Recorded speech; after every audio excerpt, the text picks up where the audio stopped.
The Lord be with you. And with your spirit. A proclamation from the Holy Gospel according to Matthew. Glory to you, O Lord.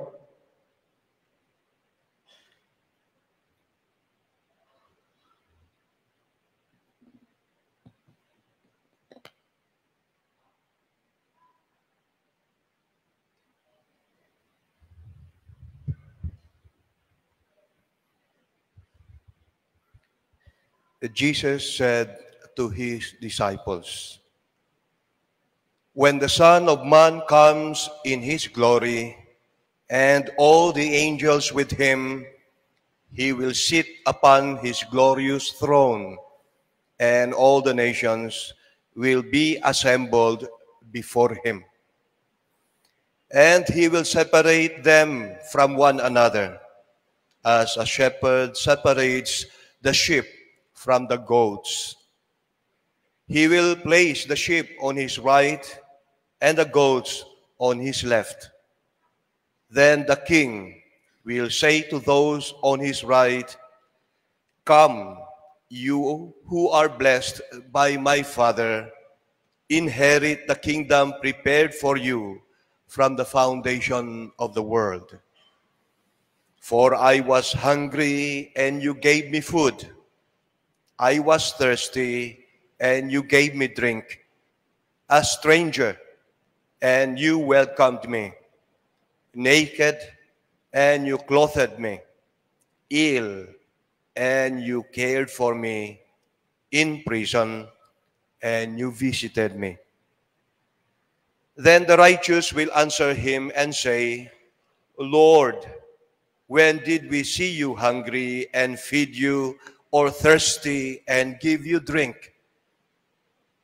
When did we see you a stranger and welcome you, or naked and clothe you? When did we see you ill or in prison and visit you?' And the king will say to them in reply, 'Amen, I say to you, whatever you did for one of the least brothers of mine, you did it for me.' Then he will say to those on his left, 'Depart from me, you accursed, into the eternal fire prepared for the devil and his angels. For I was hungry, and you gave me no food. I was thirsty, and you gave me no drink. A stranger, and you gave me no welcome. Naked, and you gave me no clothing. Ill and in prison, and you did not care for me.' Then they will answer and say, 'Lord, when did we see you hungry or thirsty or a stranger or naked or ill or in prison and not minister to your needs?' He will answer them, 'Amen, I say to you, what you did not do for one of these least ones, you did not do for me.' And this will go off to eternal punishment, but the righteous to eternal life." The Gospel of the Lord. Praise to you, Lord Jesus Christ. Please be seated.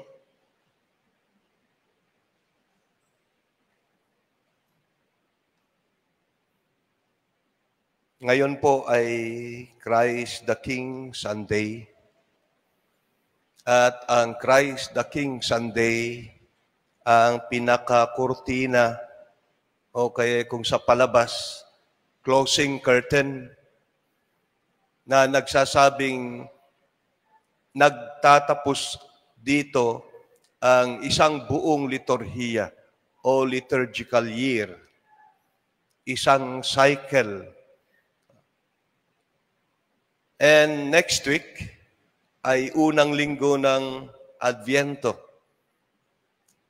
Ang panahon po ng Adviento, ang umpisa ng panibagong liturhiya. o panibagong liturgical calendar. So mag-uumpisa sa Advent, magtatapos sa Christ the King. Kaya maintindihan natin kung bakit ang mga pagbasa ay patungkol sa paghuhukom o pangwakas. At ang Christ the King Sunday bilang closing Sunday ng isang liturgical year ay nagpapaalala sa atin na sana si Kristo ang maghari sa wakas ng panahon. Kasi siya ang Alpha at ang Omega. Sa isang house blessing, ako ay nagtanong sa mga taong nandoon at lalo na sa pamilya o may-ari ng bahay, bakit ba tayo nagpapa-bless o nagpapa-house blessing? Marami pong mga kasagutan katulad na para walang masamang pumasok sa bahay, para mapalayas ang masama, mapalayas ang demonyo, para walang momo. At ang aking buwelta naman sa kanila ay, pero bakit kung minsan tayo ang nagpapapasok ng masama sa ating bahay? Bakit kung minsan tayo ang nagtuturo ng masama sa mga kasambahay o sa mga bata bilang mga magulang?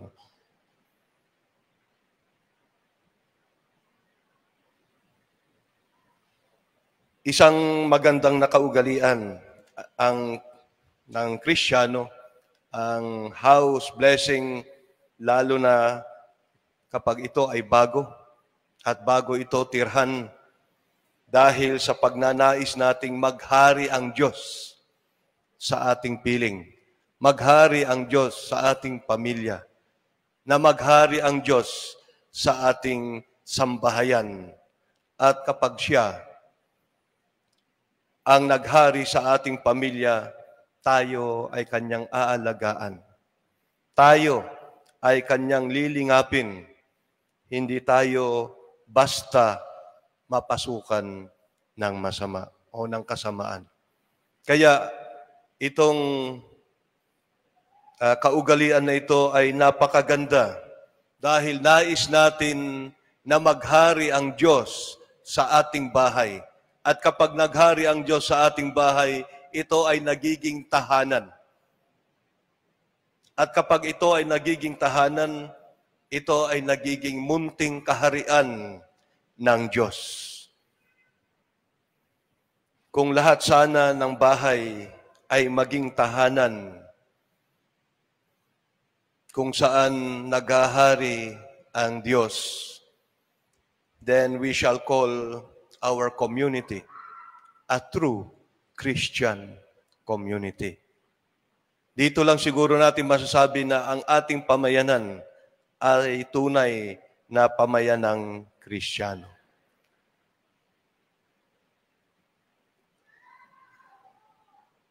Mayroong isang tanong at hamon itong pagdiriwang natin ngayon. Si Kristo ba ang pinaghahari natin sa ating pagkatao? Tinatawag natin siyang Panginoon. Siya ba ang tunay nating Panginoon sa buhay? Siya ba ang naghahari sa atin? Can we categorically say that after a day na siya ang naghari sa akin, ano ba ang naging laman ng aking isip, ng aking salita o gawa?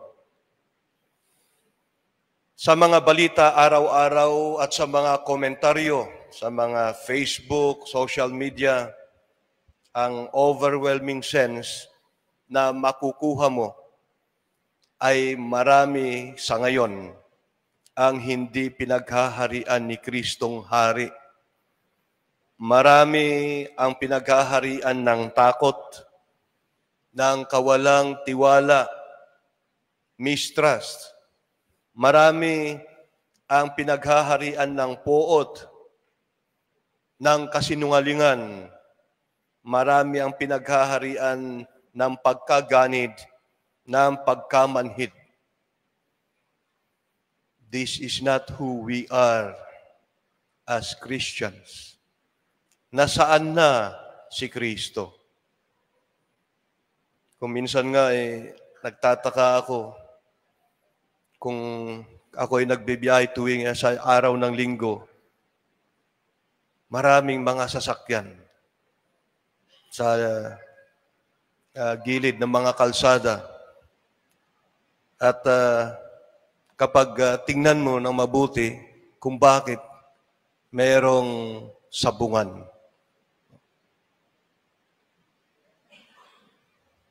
Siguro may Kristo doon. Siguro naghahari si Kristo doon. Maraming pumupunta. Yung Kristo ng sabungan.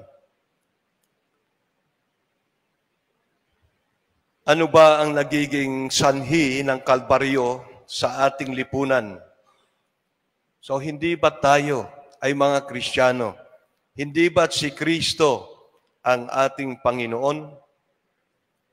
Katulad ng nangyari sa Kalbaryo, nanaig ang mahabaging pagmamahal ng Diyos at pati ang isang makasalanan ay sinabihan ng Panginoon, sinasabi ko sa iyo, ngayon di kasama kita sa paraiso.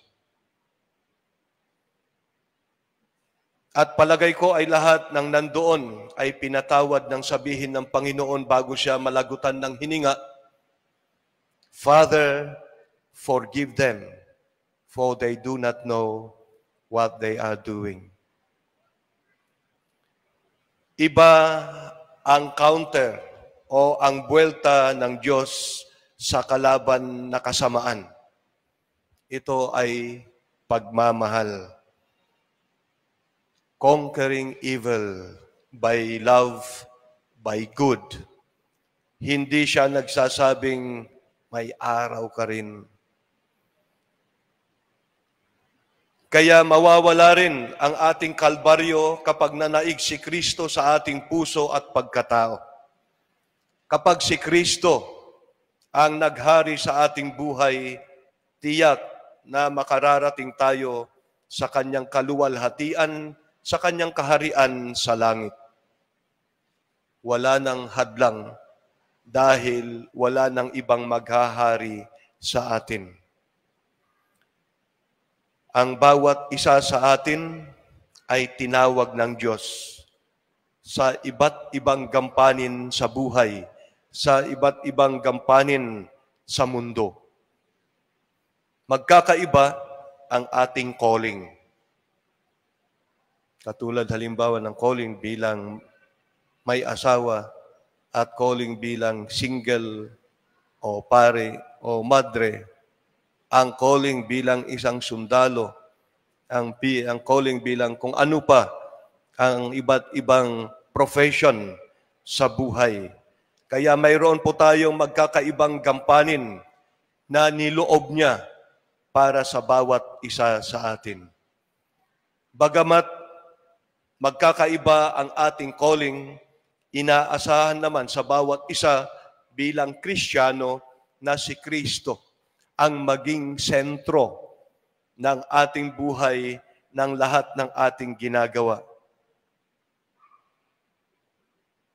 Kung hindi si Kristo ang maging sentro, hindi nating matugunan ng maayos at tapat ang kalooban ng Diyos sa kanyang pagtawag sa atin. Kapag ang sariling nais natin, ang maging focus natin, sarili natin mismo ang naging hari ng ating pagkatao. Tayo mismo ang hari, hindi si Kristo. Ito ang magiging dahilan na ang nais natin, ang gusto nating maging misyon, halimbawa ng simbahan, imbes na ang misyon ng simbahan o kalooban ng Diyos ang maging misyon natin. Kaya kapag ang pag-iimbot ang maghari, kapahamakan ang resulta. Kahit na sa pamilya, kung halimbawa ang isang magulang ay makasarili, magkakaroon ng problema sa ugnayan o relasyon sa pamilya. Ganon din sa trabaho, lalo na bilang sundalo, lalo na kapag ikaw ay namumuno o naglilid ng mga sundalo. Baka yung nais mo, ang gusto mo matupad at hindi ang nais o misyon, halimbawa ng hukbong katihan. Kaya kapag naghahari ang pag-iimbot sa ating pagkatao bilang mga sundalo, baka ang ating nais, ang gusto nating maging misyon ng hukbong katihan, imbes na ang misyon ng hukbong katihan ang maging misyon natin.